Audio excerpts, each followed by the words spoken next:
देश में एक बार फिर से कोरोना के मामले जो हैं वो लगातार बढ़ रहे हैं, रिकॉर्ड स्तर पर पहुंच गए हैं। कई जगह पार्शियल लॉकडाउन की नौबत आ गई है तो कहीं पर नाइट कर्फ्यू लग गया है।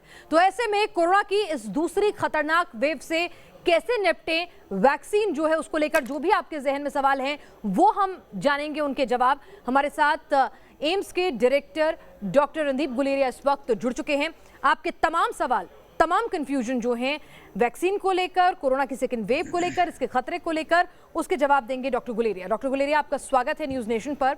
सबसे पहला सवाल ये कि सर 3 दिन के अंदर अंदर 2 बार 1 लाख को पार कर गया है कोरोना का आंकड़ा देश में।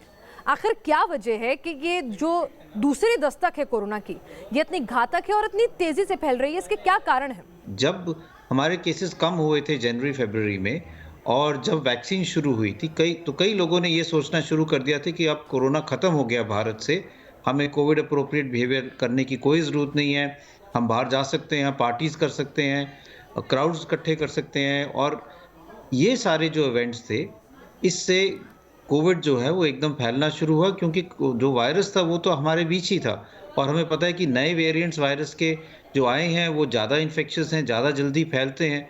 तो ऐसी स्थिति में अगर हम कोविड अप्रोप्रिएट बिहेवियर नहीं अपनाएंगे और सब लोग इकट्ठे हो जाएंगे, मास्क नहीं अपना डालेंगे, तो वायरस जो है वो एकदम फैलेगा और इसी तरह से वो वायरस जो है हमारे जो कम्युनिटी में फैला है और केसेस जो हैं वो एकदम बढ़े हैं। इसका रिफ्लेक्शन फिर अल्टीमेटली जो है हॉस्पिटल एडमिशंस पे भी पड़ेगा। डॉक्टर साहब, ये जो तमाम कारण हैं, कहीं ना कहीं हमसे कुछ ऐसी चूक हुई। कुछ लोग ऐसा भी कह रहे हैं कि जो विदेशों से जो फ्लाइट्स थी उनको बहुत जल्दी खोल दिया गया, जिसकी वजह से जो म्यूटेटेड स्ट्रेन थे साउथ अफ्रीका से, यूके से, उन्होंने दस्तक दे दी और ये स्ट्रेन्स जो हैं वो हिंदुस्तान पहुंच गए, जो ये खतरे को बढ़ा रहे हैं। क्या ऐसा है आपकी नज़र में? देखिए, दुनिया जो है बहुत छोटी हो गई है और जो म्यूटेशंस हैं वो कई महीनों से हो रही हैं और कुछ म्यूटेशन तो हमारे देश में भी हो सकती हैं। वायरस जो है अब म्यूटेट तो वैसे भी करेगा, इसलिए हमें ये समझना चाहिए कि चाहे वो नया स्ट्रेन हो, म्यूटेंट्स हो या पुराना स्ट्रेन हो, उसको रोकने के लिए हमारे पास अगर कोई भी हथियार है तो वो कोविड अप्रोप्रिएट बिहेवियर है। क्योंकि अगर हम अपना मास्क लगा के रखेंगे, 2 गज की दूरी रखेंगे, क्राउड्स नहीं होने देंगे, तो चाहे वो पुराना स्ट्रेन हो या नया स्ट्रेन हो, वो एक व्यक्ति से दूसरे व्यक्ति में नहीं फैल पाएगा और हम अपने केसेस कम कर पाएंगे और जो स्पाइक है उसको रोक पाएंगे। ये हम नहीं कर पाए और इसीलिए केसेस एकदम बढ़ गए हैं। जो अभी फिलहाल मौजूदा वैक्सीनेशन हो रहा है और इसको लेकर ये सवाल उठाए जा रहे हैं कि वैक्सीन की दोनों डोज लगवाने के बाद भी कुछ फ्रंटलाइन वर्कर्स, हमने केजीएमयू में देखा, हमने पटना में देखा, जहां पर वो कोरोना संक्रमित हो गए हैं। तो ऐसे में लोगों के दिमाग में सवाल है कि वैक्सीन कितनी कारगर? देखिए, हमें ये समझना चाहिए कि वैक्सीन से क्या फ़ायदा होगा। वैक्सीन हमें सीवियर डिजीज़ से प्रोटेक्शन देगा, इन्फेक्शन से प्रोटेक्शन नहीं देगा और उन दोनों के बीच में अंतर क्या है वो समझना ज़रूरी है। अगर हम वैक्सीन लगाएंगे और 2 डोज हम पूरे लगाएंगे और 2 डोज के 2 हफ्ते बाद हमारे शरीर में एंटीबॉडीज़ बनेंगी, जो अगर हमें फिर कोविड से एक्सपोजर हुआ तो वो हमें प्रोटेक्ट करेंगी कि हमें सीवियर डिजीज़ ना हो। हमें अगर कोविड होगा तो ऐसा कोविड नहीं होगा कि हमें हॉस्पिटल जाना पड़ेगा या हम आईसीयू में पहुंचेंगे या डेथ्स हो सकती कोविड से हो, लेकिन वो हमें इन्फेक्शन से पूरी तरह से प्रोटेक्ट नहीं कर पाएगा। डिजीज नहीं होगा, लेकिन हो सकता है कि हमें माइल्ड इन्फेक्शन हो या बिल्कुल एसिम्प्टोमेटिक हो, कोई तकलीफ ना हो, लेकिन अगर हमारा टेस्ट किया जाएगा तो वो पॉजिटिव होगा। इसीलिए हम कहते हैं कि अगर आपने वैक्सीन लगा भी ली है तो भी आपको कोविड अप्रोप्रिएट बिहेवियर करना बहुत ज़रूरी है। जी सर, कुछ लोग ये भी कह रहे हैं कि एक सवाल जो आ रहा है कि एम्स में बूस्टर का ट्रायल जो है वो शुरू हो चुका है और ये कितना कारगर होगा भविष्य में जाकर, और क्या भविष्य में कोरोना जो है इन्फ्लुएंजा जैसा हो जाएगा कि वायरस अपने रूप बदलता रहेगा और हमें फ्रीक्वेंट वैक्सीनेशन की जरूरत पड़ती रहेगी? तो अभी तक जो ट्रायल है वो ये हो रहा है कि अगर हम कोवैक्सीन है वो उसको क्या हम उसकी क्या ज़रूरत है कि 6 महीने बाद एक और डोज दें तो हमारी इम्यूनिटी ज़्यादा रहेगी और लॉन्ग लास्टिंग रहेगी। अभी इस पे रिसर्च ही हो रही है, इसमें कहना मुश्किल है कि कितना फ़ायदा होगा।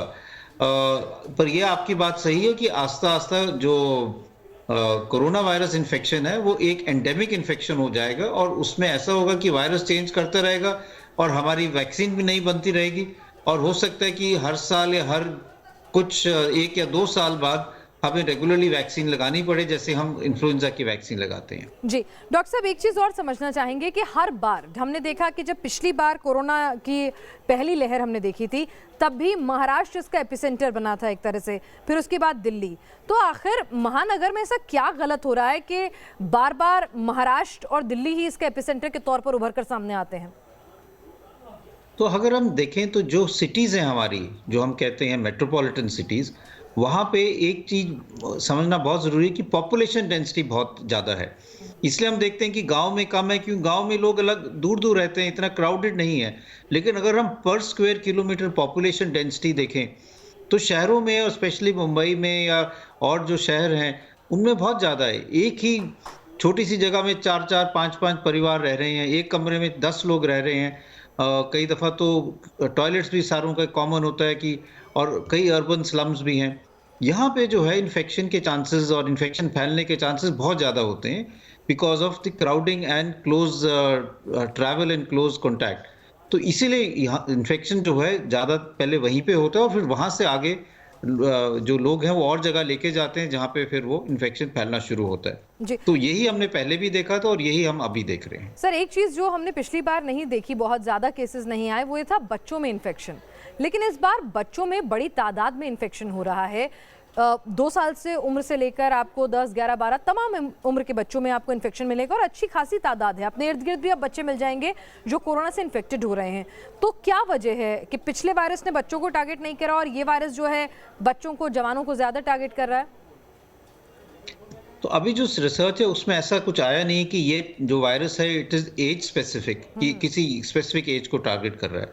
मेरा ये मानना है कि पिछली दफ़ा हम बहुत ज़्यादा सतर्क थे, हमने बहुत कॉशियस रखे, स्कूल बंद रखे, बच्चों को बाहर नहीं जाने दिया, उनको प्रोटेक्ट करके रखा, और इसलिए उनको इन्फेक्शन नहीं हुई। इस दफ़ा कुछ ढील होगी, लोगों को लगने लगा कि अब सब कुछ ठीक है।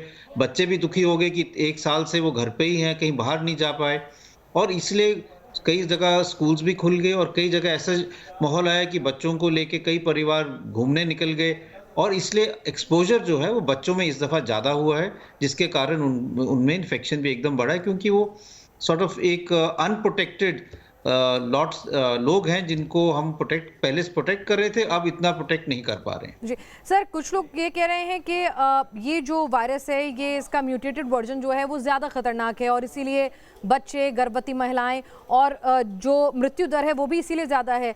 तो क्या आपको भी ऐसा लगता है, या फिर इट्स जस्ट द एक्सपोजर?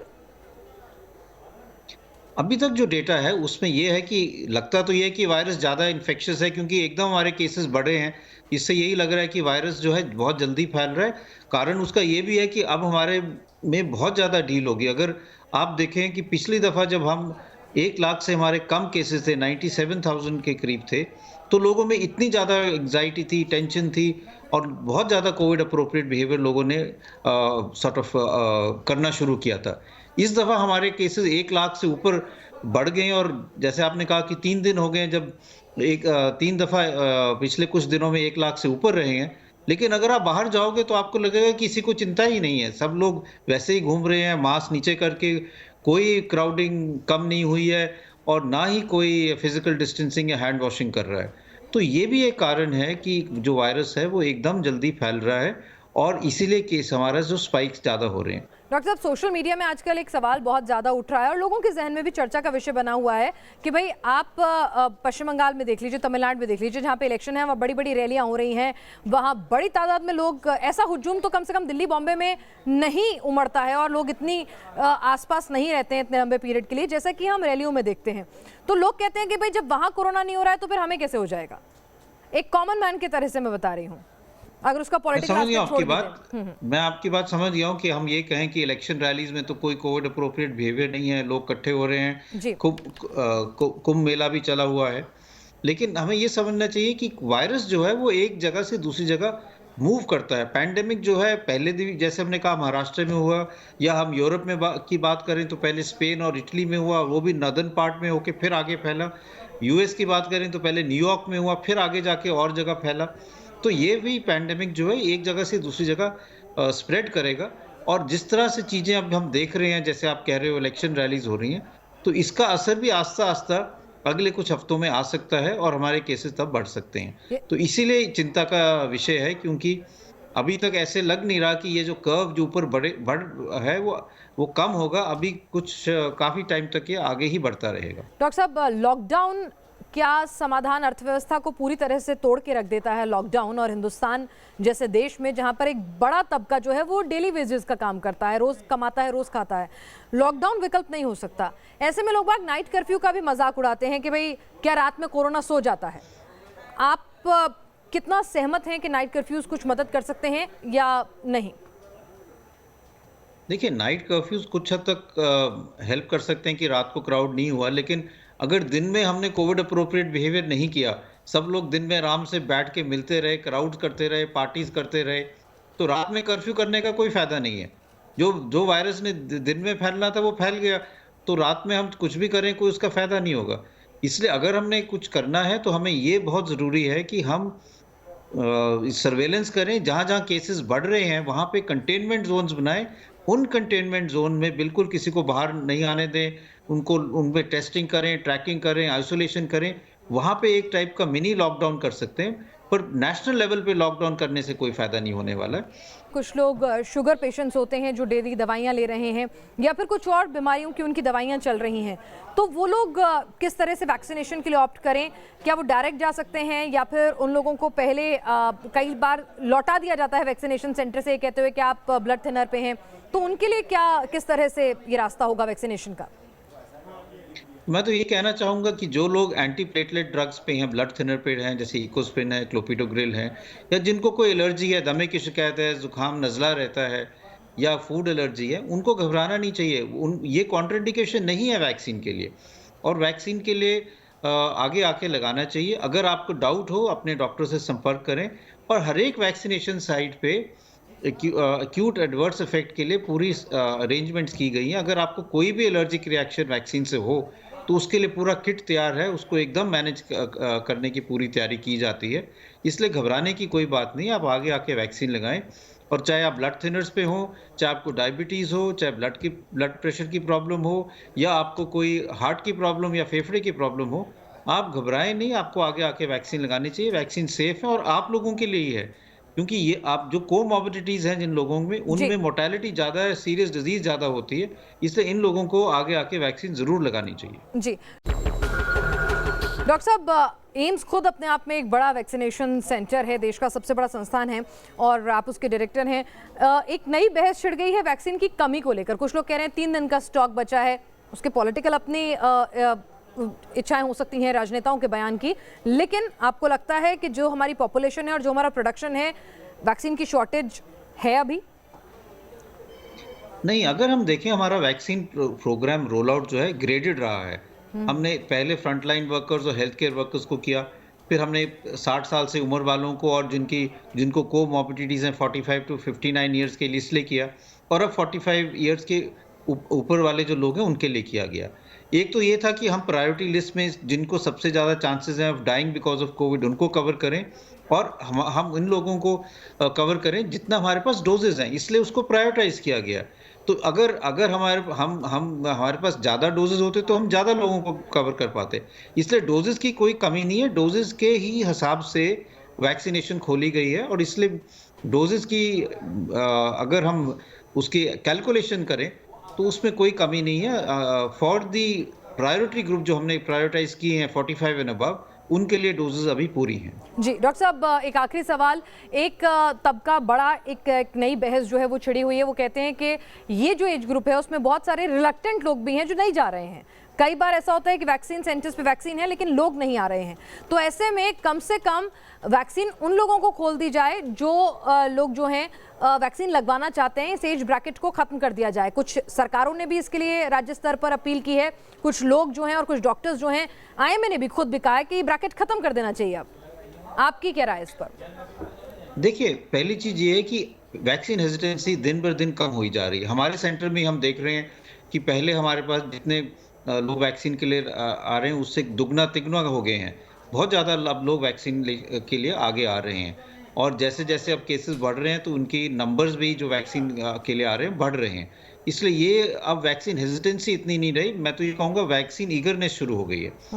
इसलिए अगर हमें वैक्सीन और लोगों को भी लगानी है तो हमें सब जल्दी से जल्दी इन लोगों को कवर करना चाहिए जो हाई रिस्क ग्रुप में आते हैं, 45 से जिनकी उम्र 45 एज से ज़्यादा उम्र है। और हमें कोशिश करनी चाहिए कि जो लोग रिलक्टेंट हैं उनको हम कन्विंस करें। कुछ ऐसे लोग हैं जो वैक्सीन साइट पे आ नहीं पाते बिकॉज़ वो टेक सेवी नहीं है, उनके पास जाएँ, उनको हेल्प करें कि वो वैक्सीनेशन सेंटर पे आ पाएँ। जी। जो ग्रामीण एरिया में लोग हैं जो वैक्सीन सेंटर पे नहीं आ सकते, अरेंजमेंट्स करें कि वो आएँ और उनको हम वैक्सीनेशन लगाएँ। या फिर जो लोग ऐसी जगह रह रहे हैं जहाँ पे ऑफिसेज़ हैं और उनको टाइम नहीं मिल रहा तो उनको वहाँ रीच आउट करके वैक्सीनेशन लगाएँ। हमें स्ट्रैटेजी बनानी चाहिए जिससे ज़्यादा से ज़्यादा लोग जल्दी से जल्दी टाइम पे कवर हो जाए और फिर हम आगे बढ़ के और लोगों को वैक्सीनेशन फिर लगाना शुरू करें। डॉक्टर साहब, आपकी नज़र में कब तक उम्मीद करें कि एक आदमी इस एज बाउंड्री से हटकर अपने लिए वैक्सीनेशन जब उसे चाहिए, जो लगवाना चाहे लगवा सकता है? कितना वक्त और इंतज़ार करना होगा? मुझे लगता है कि इसके लिए कुछ महीने तो लगेंगे क्योंकि हमारे पास वैक्सीन की डोजेज़ पूरी होनी चाहिए और जैसे हम देख रहे हैं कि आस्ता-आस्ता जो कंपनीज़ वैक्सीन बना रही हैं, वो अपनी प्रोडक्शन रैंप अप कर रही हैं और अगले 1-2 महीने में तो हमारी वैक्सीन कैपेसिटी बहुत ज़्यादा हो जाएगी क्योंकि यही जो कंपनीज़ हैं कोवैक्सीन, कोविशील्ड वाले, वो भी अपनी प्रोडक्शन ज़्यादा कर देंगे और नई वैक्सीन्स भी आ जाएँगी। स्पुतनिक वैक्सीन है जो डॉक्टर रेड्डी लैबोरेटरी ने बनाया है, वो उसको भी अप्रूवल मिल जाएगा और डॉक्टर कैडिला's लैब की भी कैडिला लैबोरेटरी की भी वैक्सीन है जिसको भी अप्रूवल मिलने के चांसेस हैं। तो अगले कुछ हफ्तों में वैक्सीन्स का जो क्वांटिटी है, डोज़ जो है वो भी बढ़ जाएँगे, टाइप ऑफ वैक्सीन भी बढ़ जाएँगी और तब हम और लोगों के लिए भी खोल पाएँगे और हमें फिर चिंता नहीं रहेगी कि वैक्सीन के डोजेस कम नहीं होने चाहिए। जी, डॉक्टर गुलेरिया, आपने न्यूज़ नेशन पर आकर हमारे दर्शकों के जहन में जो भी तमाम सवाल आ रहे हैं सेकंड वेव को लेकर, वैक्सीन को लेकर, उनका जवाब दिया। आपका बहुत बहुत शुक्रिया। और लगातार हम अपने दर्शकों से यही कह रहे हैं कि ठीक है, आपको अवेयर करने के पीछे हमारी यही कोशिश है कि सेकेंड वेव में जब तक वैक्सीन नहीं है तब तक कोई ढिलाई नहीं, मास्क और सोशल डिस्टेंसिंग का पालन करते रहें, दिन हो या रात।